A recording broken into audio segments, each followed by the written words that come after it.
बिहार में विधानसभा चुनाव 2025 की सरगर्मी के बीच कांग्रेस नेता और लोकसभा में विपक्ष के नेता राहुल गांधी की वोट अधिकार यात्रा आज सुर्खियां बटोर रही है। राहुल गांधी की सासाराम से शुरू होने वाली 16 दिनों की इस यात्रा का मकसद निर्वाचन आयोग द्वारा मतदाता सूची के विशेष गहन संशोधन के खिलाफ विरोध जताना और वोट चोरी के मुद्दे को जन जन तक पहुंचाना है।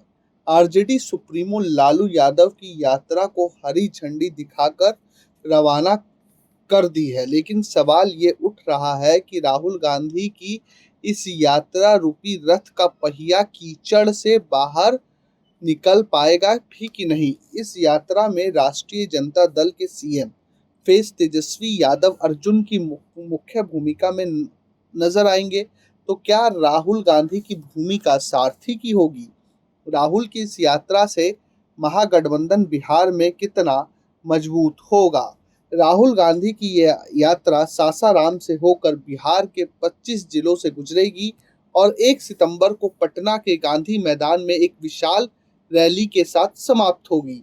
तेजस्वी यादव, जो महागठबंधन के प्रमुख चेहरों में से एक हैं, इस यात्रा में राहुल गांधी के साथ प्रमुखता से शामिल होंगे।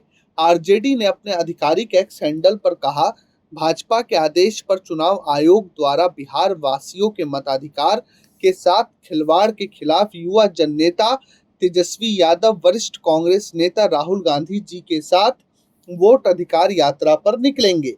तेजस्वी ने इस यात्रा के लिए एक अभियान गीत भी लॉन्च किया, जिसमें उन्होंने बिहार की जनता से इसमें शामिल होने की अपील की। उनकी सक्रिय भागीदारी से यह स्पष्ट है कि वह महागठबंधन की रणनीति को और आने वाले समय में अधिक मजबूती देंगे। लेकिन सबसे बड़ा प्रश्न ये है कि इस यात्रा से महागठबंधन को कितना फायदा होगा। राहुल गांधी और तेजस्वी यादव की जोड़ी युवा और दलित पिछड़े वर्ग के मतदाताओं को आकर्षित कर सकती है। तेजस्वी की बिहार में मजबूत पकड़ और राहुल की राष्ट्रीय छवि महागठबंधन को एकजुट और आक्रामक छवि दे सकती है। मतदाता सूची में कथित गड़बड़ियों का मुद्दा गरीब और ग्रामीण मतदाताओं को लामबंद कर सकता है, जो महागठबंधन का पारंपरिक वोट बैंक है। हालांकि इस यात्रा की सफलता कई चुनौतियों पर निर्भर करेगी। बीजेपी ने इस यात्रा को नौटंकी करार दिया और कहा कि इसका जनता पर कोई प्रभाव नहीं पड़ेगा। इसके अलावा निर्वाचन आयोग ने राहुल के आरोपों को खारिज करते हुए उनसे शपथ पत्र मांगा, जिसे उन्होंने ठुकरा दिया।